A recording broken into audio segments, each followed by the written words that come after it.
If I told you I have a friend who is a tech entrepreneur, what image comes to mind? Pause and think about that. Let me guess. Someone from Silicon Valley, coding late at night, who became a sensation with a billion-dollar valued company. This person is often nerdy and dresses simply in hoodies. But it's okay because he is likely an Ivy dropout and super smart, and also likely to be a white male. If you said yes to any of these descriptions, I'll say this episode is about to help you expand your awareness of all about tech entrepreneurs. And yes, no worries if you didn't realize this until now. Many may not have realized this because when you research online for tech entrepreneurs, we often come across someone who is a white male in hoodies. But tech entrepreneurs are more than people in one city or one demographic, which is why today we're diving into everything about tech entrepreneurs. Yes, you don't even have to be an Elon Musk or Mark Zuckerberg to be a tech entrepreneur, and that is an excellent fact. Hi, this is Monica Kang, and you're listening to Curious Monica. I literally have a negative bank account and I can't buy a cup of coffee on the way to my office where I'm running a company that's valued at $3 million right now. As a matter of fact, I've made the decision, let's just talk about the elephant in the room, because I always check everybody's portfolios of companies that they have. And I will know whether or not you have any people of color. And I will say, I realize that you've not invested in a founder of color, and I've bet on me to get us here, and I'm looking for a partner who will bet on us to get to that next level. I literally paused and asked myself, business? Business, okay, I'm actually running a business. And that somehow actually clicked. And then that's where I started seeing things at a different light. And then one thing led to another, and the business grew. I sold it off a couple of years later.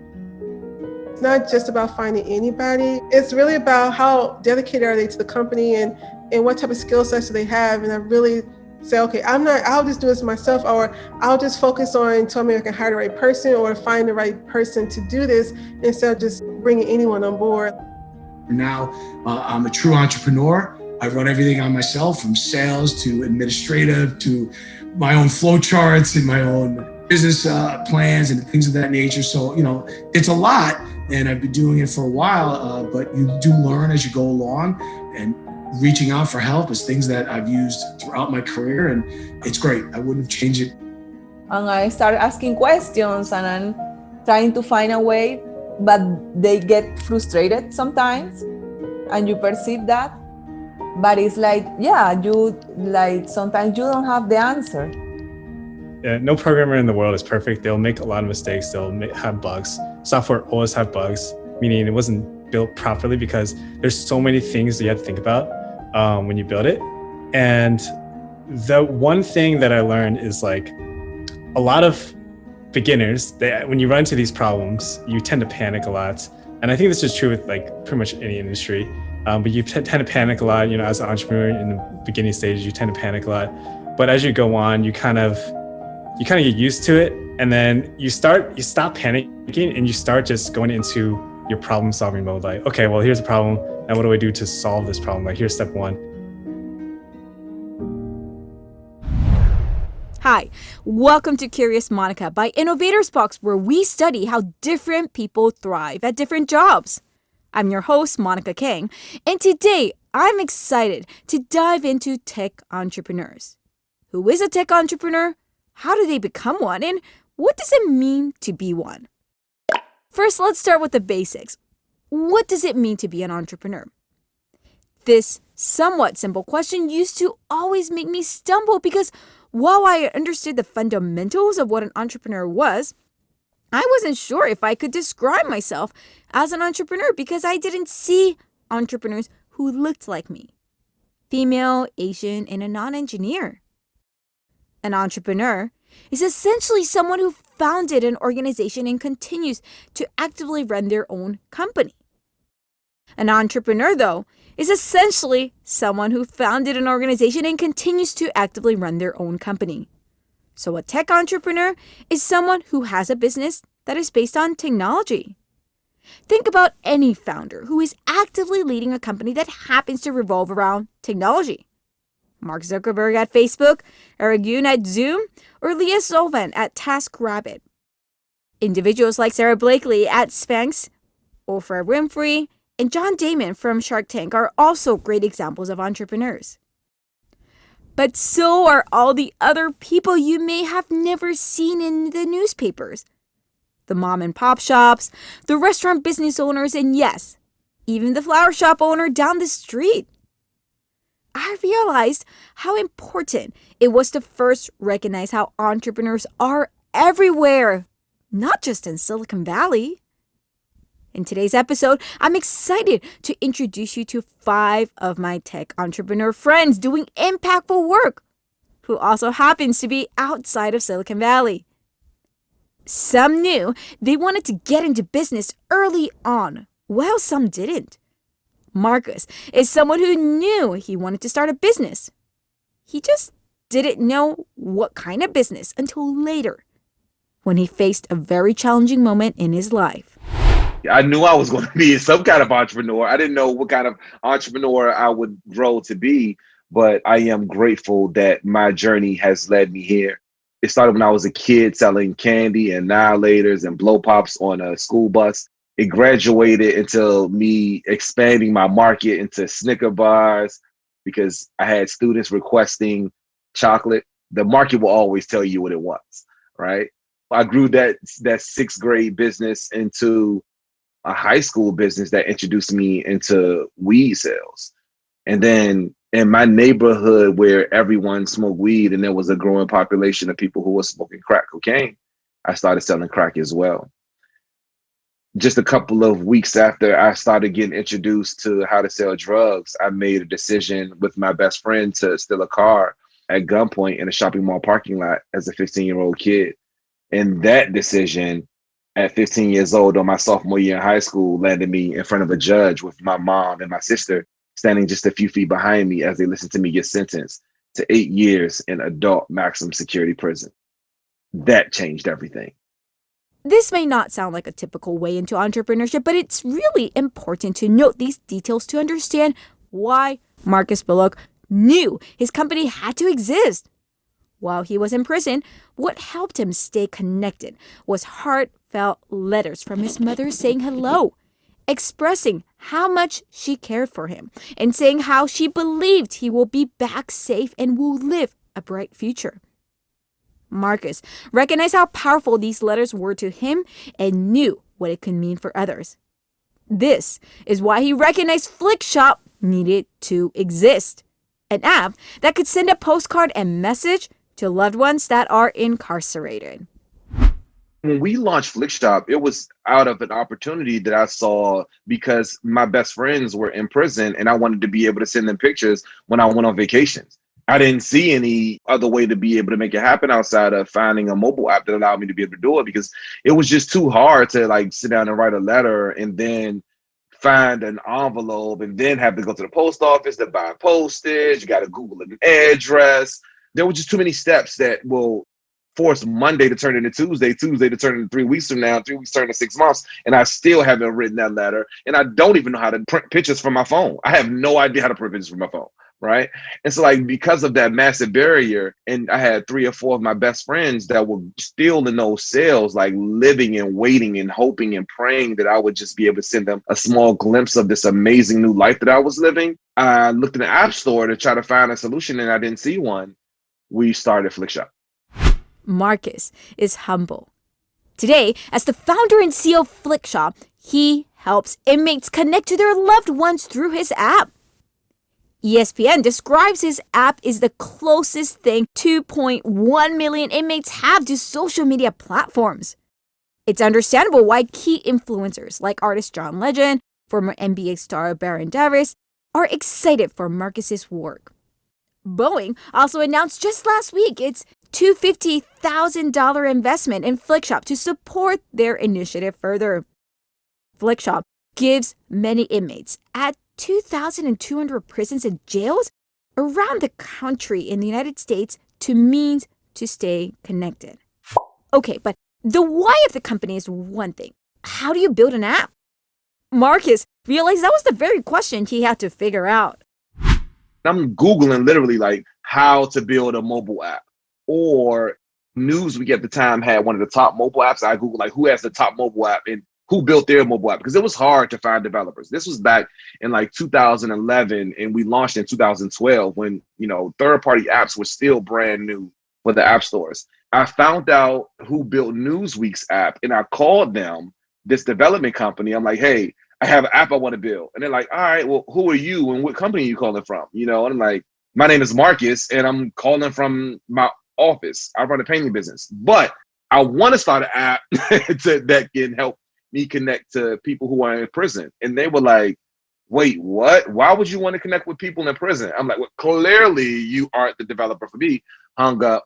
And I called the next app developer, and then the next one. And while I started to learn what the vernacular was, there was verbiage I didn't even know, right? I didn't know. People ask me, well, who are the profiles? Who's the avatar that you're appealing to? And I'm like, what are you talking about? I want to build an app that can send pictures to my friends that's locked up. This humble beginning and clear mission led Marcus to not only build the app, but also find the right partners who believed in his work. So yes, it's possible to build an impactful tech company even when you aren't the tech guru. DeShuna Spencer shares why your why and vision matters. Because hey, building a business is not an easy thing. When I was in school, this was definitely not something that I thought I would be doing, to be quite honest, especially because I left school. I mean, Netflix existed, but they were still not in this realm of like streaming. Meet DeShuna Spencer, founder and CEO of Quality TV, the go-to streaming media platform for Black filmmakers and Black audiences. Founded in 2017, TechCrunch described Quality TV as Netflix for Black people, by Black people, starring Black people. And today has over 40,000 subscribers watching 500 plus films and shorts from independent Black creators. With her background in journalism and insights into her own media consumption, DeShuna knew why Quality TV needed to exist. She knew how much Black content was lacking in media, and I asked her to share more. Why is Hollywood really missing the beat on diversity? She brings up a movie many of you may have heard of, The Help, a story of a young white woman aspiring journalist and how her relationships with two Black females influenced her thinking during the Civil Rights Movement in 1963 Jackson, Mississippi. I would say one film that may be a good example of that is The Help.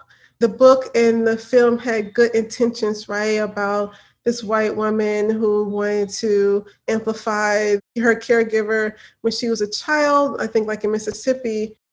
But at the same time, it wasn't written for Black people. Not to say you have to write things for a particular group, but obviously it was written for white women, like to me. And even Viola Davis, she talked about how she regrets doing that film just based off how it turned out. And when it comes to like the white lens, I would say it's written a way to make white people feel comfortable and feel better maybe about Black history and how their ancestors, and all of them, of course, I can't put the other one glaze, but how certain white people back in the day treated people of color. And so typically a lot of films that make it in mainstream media may have, I would say, a white savior type of, wow, okay, this would be better because a white person won't feel bad when they walk out of the movie theaters. They'll know that, well, there was that one white person who saved the day for the Black person.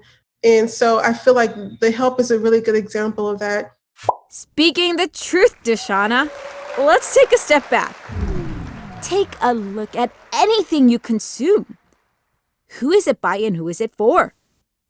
As an Asian American, I've been very aware when I consume content how it tends to portray Asian Americans or Asians by a certain image that is not fully true.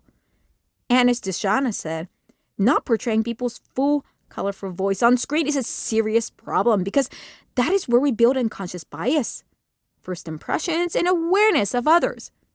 Instead of watching something that simply makes us feel good, we should be watching to learn while still also having fun.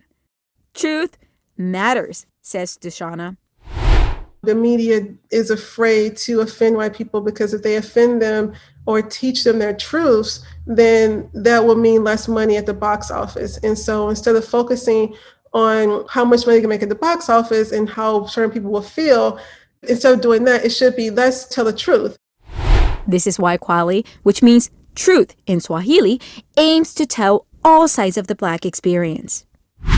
People outside of the US who stream Kwali TV, they're seeing a different side of the Black American experience that they may not see, kind of what you mentioned, where you're from, right? And so I remember like talking with some of our filmmakers or even customers like in Senegal or Ghana. The first time came to America, even they had negative thoughts about Black Americans because of what they saw in mainstream media, or like we all can rap or whatever, we're all living in the hood, and they were just so negative. And until they actually went to these same schools as other Black Americans, until they actually interacted, they had a very different view. And so that's one of the things I think we're doing with Kwali TV is that we're showing a different side, we're telling different stories about Black people that I think mainstream media is not really focusing on because they're just focused on the lowest common denominator and this one brush of what it means to be Black in America. A clear why will help you find your path. And yes, building a streaming company without a technology background was not easy, but she knew she had other expertise that was really crucial. Overseeing the content development. It's been super rocky where, you don't know where your money's coming from. But in essence, I was very intentional. You don't really know like where the intention is going to take you, I would say, because like I said, my initial dream was to start this online magazine. I thought that would be my legacy. But, you do pivot.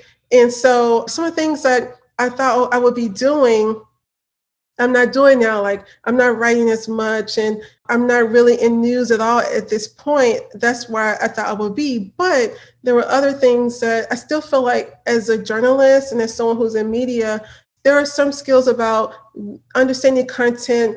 I've always had a really great eye for content and finding good content, and that hasn't changed. I feel like I've always managed content in my ever since I was in college, and so it was just news. It was just writing. Now it's film, and so I feel like in that sense, that has sort of been the single thing that has kind of carried me throughout my journey. A good eye is powerful indeed, which leads to how she builds her team. Not every fan is necessarily the right team member. I used to sort of have this mentality of the first thing that's smoking, I will let the person be a part of the team. And I've learned that that's not always necessarily the best way to do things, because sometimes you need the right person on your team. And even though you may have a small budget or don't have a lot of money, a lot of times we compromise what we need just to have someone on the team. I just need someone who can do this. And I know I don't have a lot of money to give them, so I'll just take what I can. And I sort of changed that sort of mindset in saying that, okay, it's not just about finding anybody and just having a warm body, next to me at night for my company. It's really about how dedicated are they to the company and what type of skill sets do they have. And I really say, okay, I'll just do this myself, or I'll just focus on telling me I can hire the right person or find the right person to do this instead of just, bringing anyone on board. This is why I also appreciate the phrase, hire slow, fire fast.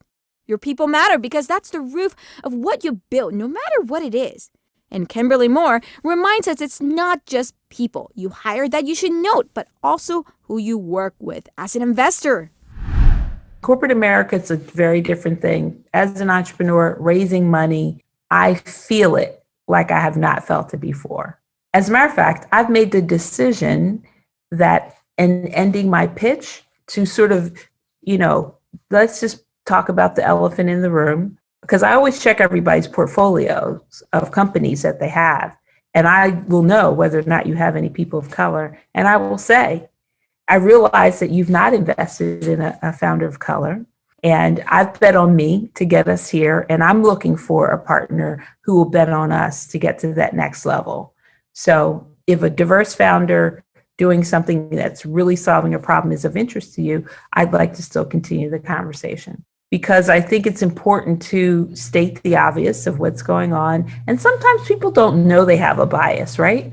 They don't know. And so let's just cut the chase. And it doesn't bother me at all.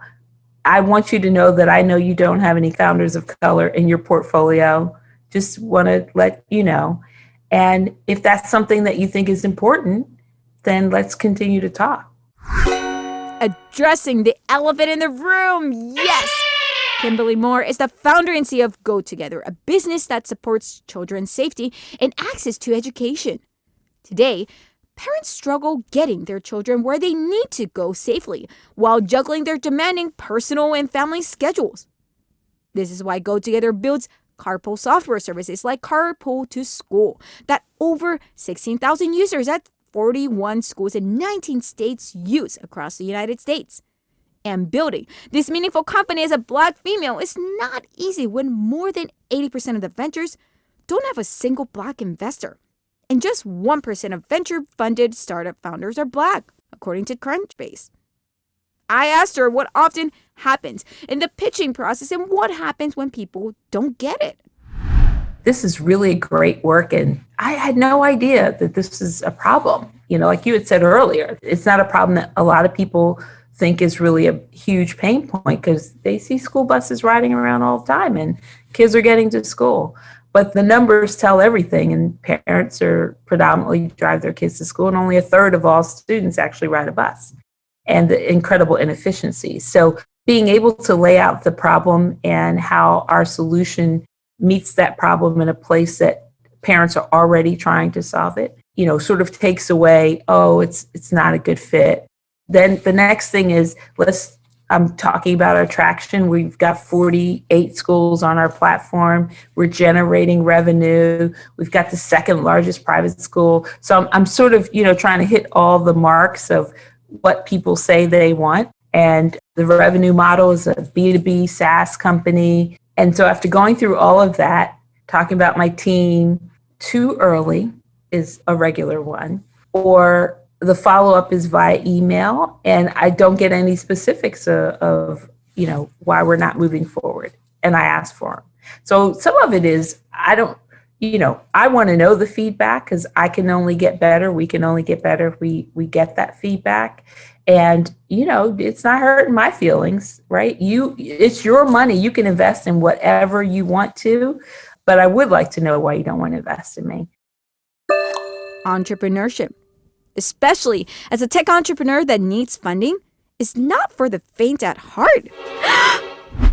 Being okay facing multiple rejections and conscious bias and finding the solution fast enough for your audience is not easy. I asked her what helps her continue to stand back up again despite these challenges. The barriers that it's removing for kids and being able to see the difference education makes. And so in a story, I met a young lady. She was 16 at the time. I met her in a juvenile detention center, 7 felony arrests. And she was like, I can't do this anymore. I want to live another life. Miss Moore, can you help me? Well, okay, sure. What is that? She said, I need rides to go to this place and that place. And I was like, fine, I'll take you. And wind up, her family didn't have a car. She's an immigrant, oldest of 5. And it just got to be just what we did. Well, I can share with you that she graduated from college. And in May of this year, she graduates from pharmacy school. So that is a real life example of the difference between being able to get where you need to go and not. That's incredible. Wow. Changing others' lives. And more changes are needed. What do you do when others don't get the technology that needs to be developed? What helps you? I've been in technology for quite some time. Initially in the wireless industry, right when it first started, really started to scale. Not many people in my friend groups were in technology in that kind of way, very cutting edge technology at the time.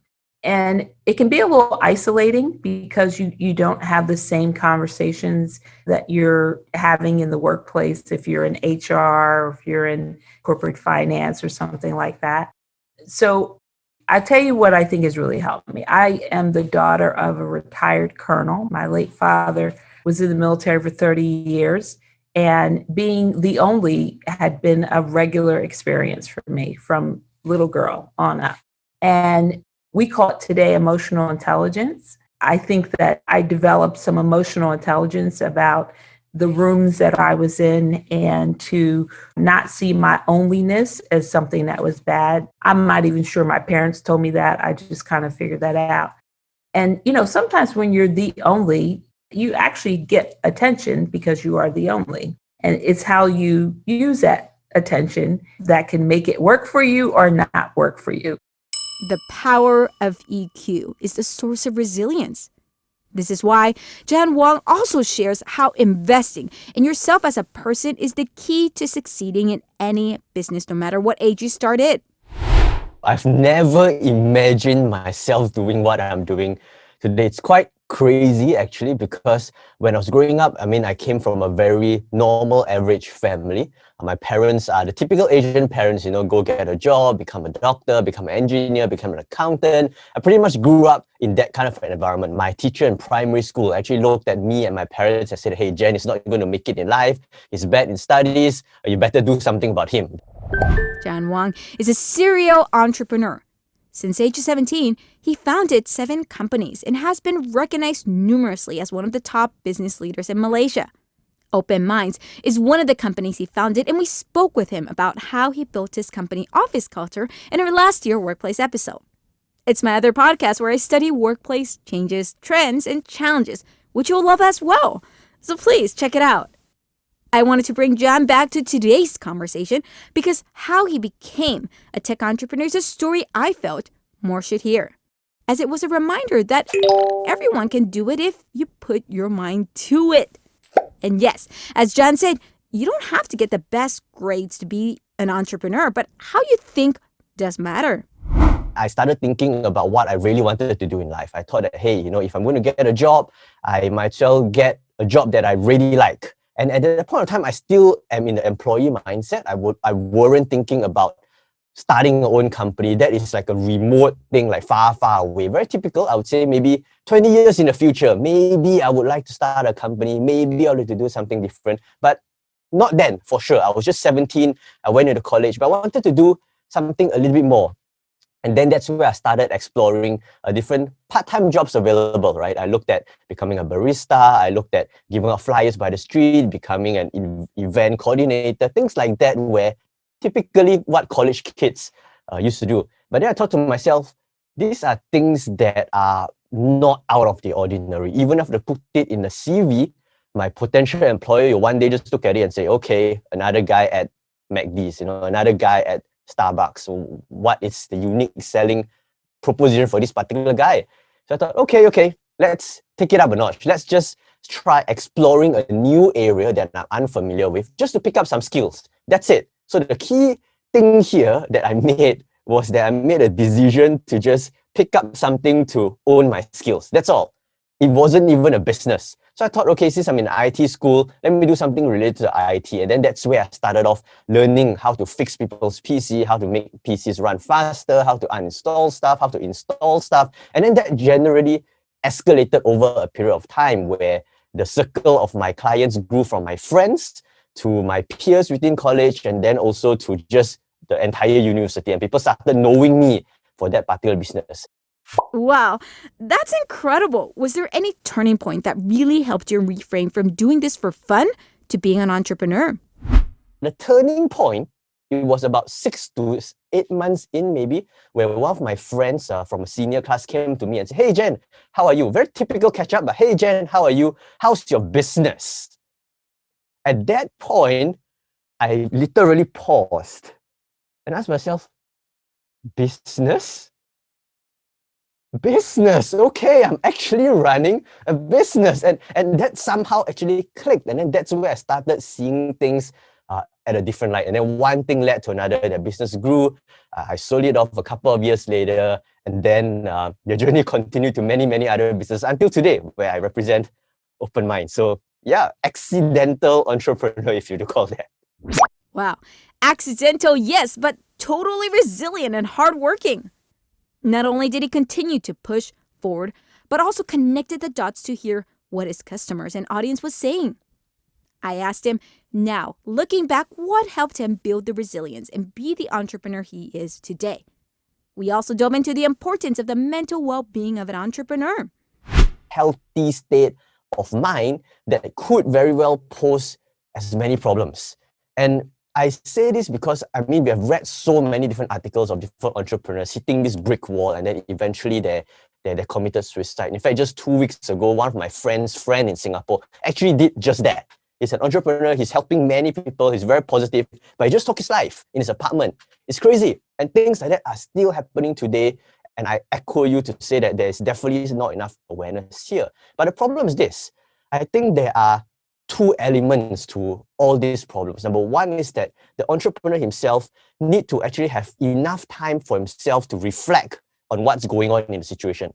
It's very easy to get sucked into the challenge, sucked into the problem, because an entrepreneurship mindset, one of it is to solve problems, right? To find opportunities to get yourself out of it. And if you just invest yourself 100% into that, sometimes you don't realize that you are stuck. And sometimes you don't realize it's actually time to request for help, and it's okay to ask for help. So that first point of admitting that, stopping and admitting that, hey, look, I think it's time to speak to somebody, that plays a very, very big part. Yes. Asking for help feels hard when you feel like you have to have all the answers. On top of all of that, as Jan says, even with good intention, unless you take care of yourself, you will not only burn out, but could feel emotionally de-stressed. What's the second part? But the second part is also a consequence of the first. As we invest all our time and effort and sacrifice and put all these keywords of what the world defines as an entrepreneur onto an entrepreneur, you realize that basically his life is his work. And what that means is that you don't actually have very good close friends that you can open up not only your personal life, but also your career life, that they can understand and they could encourage you and they can support you. And to me personally, that is the most challenging element to build, but yet the most important, because that's where your support systems are. And I went through a very tough period like that as well, because I've invested 200% into my business. And then when a situation happened, when I'm very personally demotivated, whether from a career front or personal front, I look behind me and I realized that, hey, I actually don't know who I can speak to.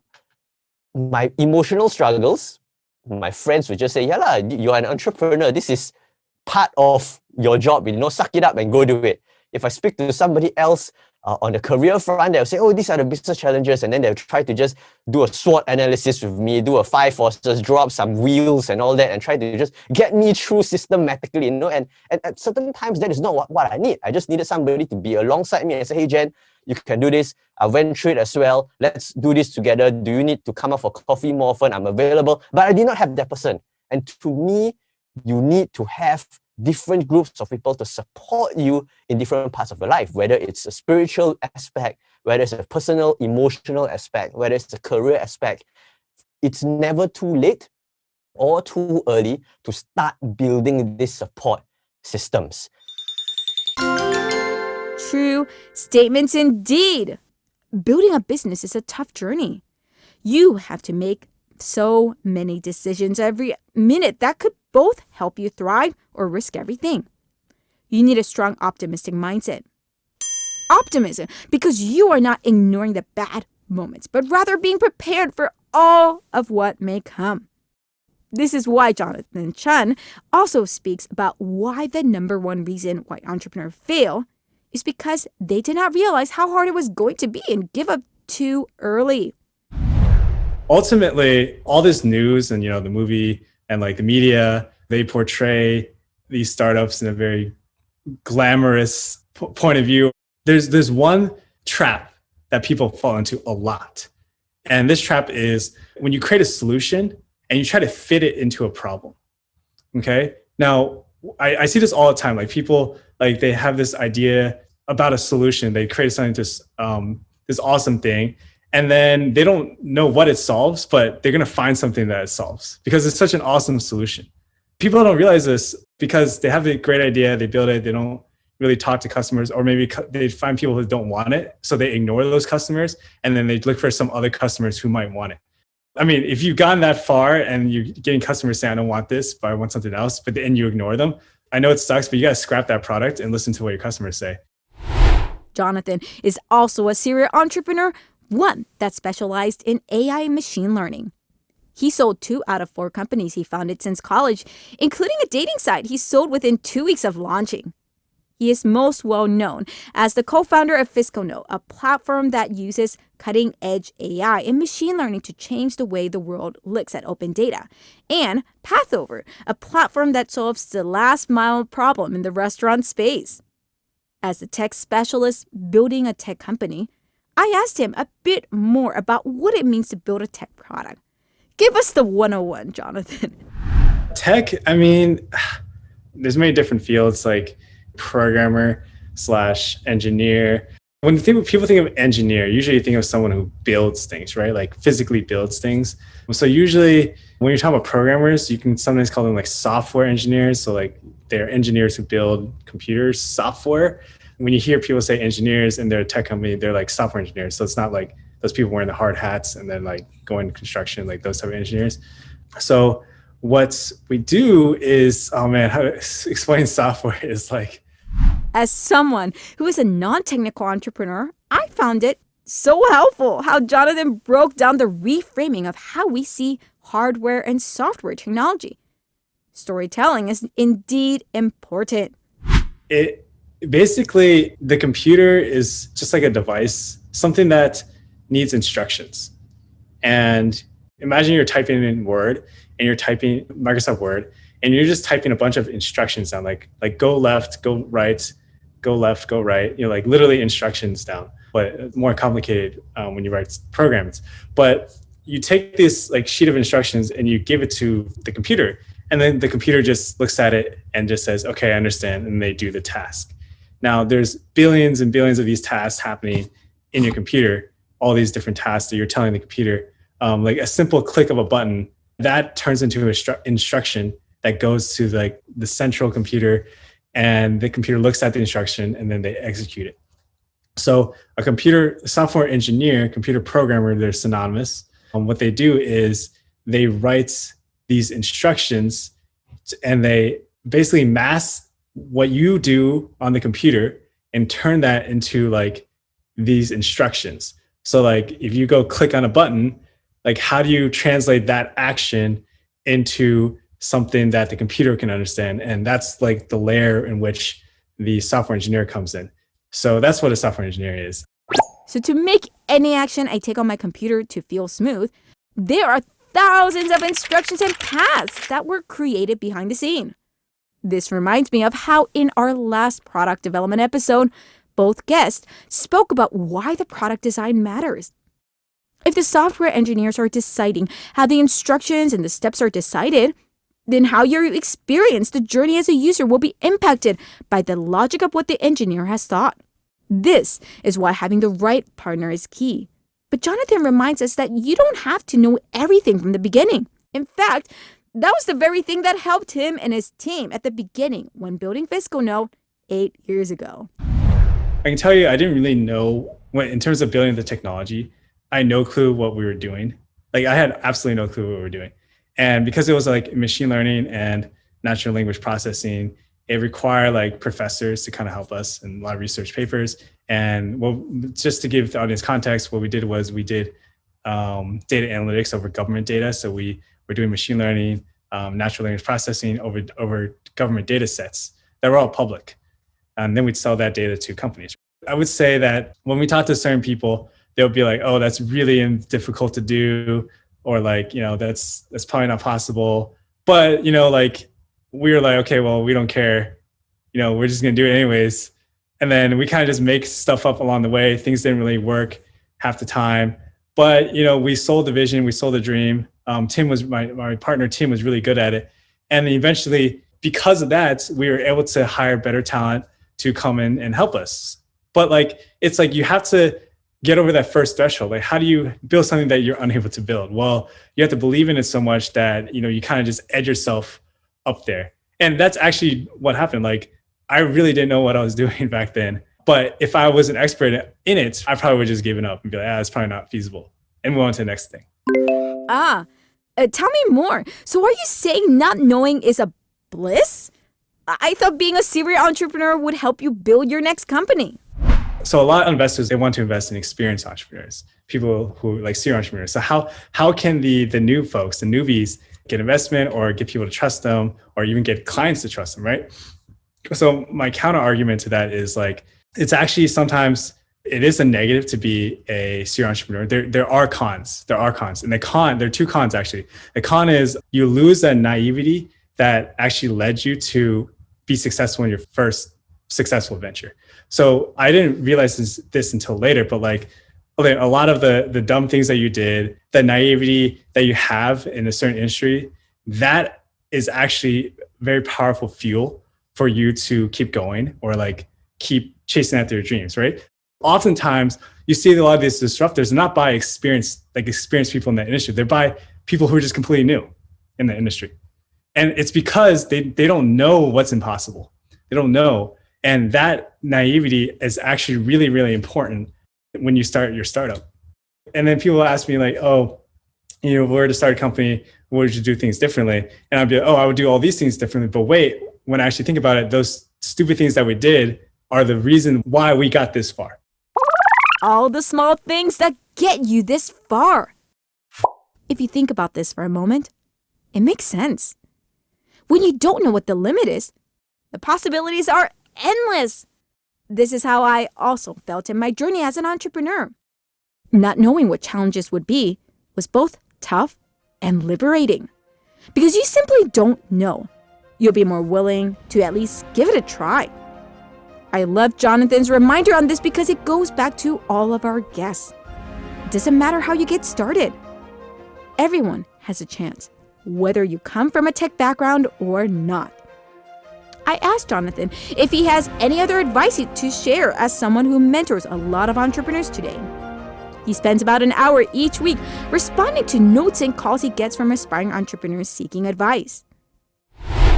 The thing that matters the most is, and this is very cliche, is you're going to be running into roadblocks every single day. And you just solve them. And you can't let it affect you. You can't let it stop you. And it's just going to be constantly like for the next X years that you're doing this company, every single day, something bad is going to happen. Now, so as someone who's very experienced right now, I can tell you that there's shit going on every single day, every couple of hours, something is on fire somewhere. And to the point, I've gotten so used to it that it's just like a numbing feeling. It doesn't even matter anymore, that I just solve it. Okay. Now, when you get into this mindset, honestly, nothing's impossible. You approach it like, if it doesn't work, we try this thing, right? You cannot give up. When you get to the point where you're used to this, that is a good sign because you're just going to keep going and going and going, and there's nothing to stop you. Do not give up, indeed. This is so important. I admit, I have days where I end up feeling over the moon and others where I feel crushed, being misunderstood, and feeling exhausted putting out fires all day. But choosing how to stand back up again to tell the tale is key.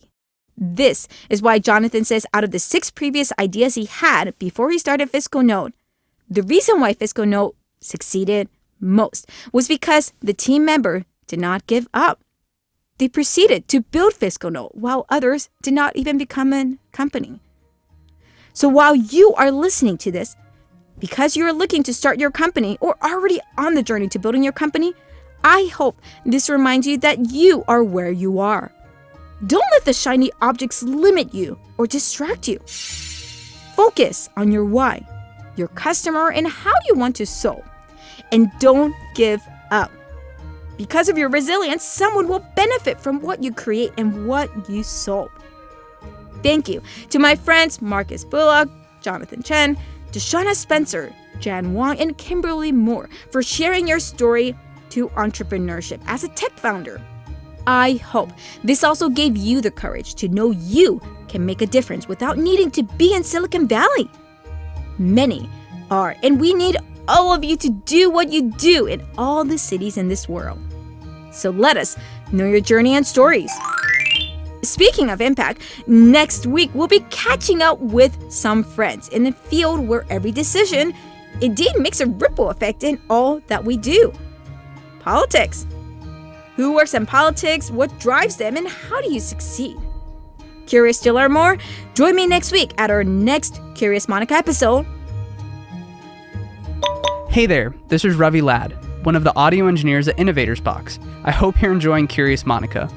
A fun fact about me is that one of my other longtime passions is health and fitness. I've been on the CrossFit Kool-Aid for almost 3 years now, and I'm always curious about new ways that diet and exercise can help us lead healthier lives. The show is brought together by our awesome team: producer Saren O, audio engineers Sam Lamer and myself, Kelly Gravo on marketing, website designer Akriti Pandey, graphic designer Monica Escobar, and Luke Helder on music. Curious Monica is hosted and directed by the curious woman herself, Monica Kang, founder and CEO of InnovatorsBox. To continue the curiosity and creativity of the workplace, visit us at innovatorsbox.com. Also, don't forget to subscribe, leave a review, and share. We'd love to hear what you're curious about and ideas for what mysteries Monica can uncover in our future episodes. See you next week. This is your host, Monica Kang at InnovatorsBox. I'll see you again soon.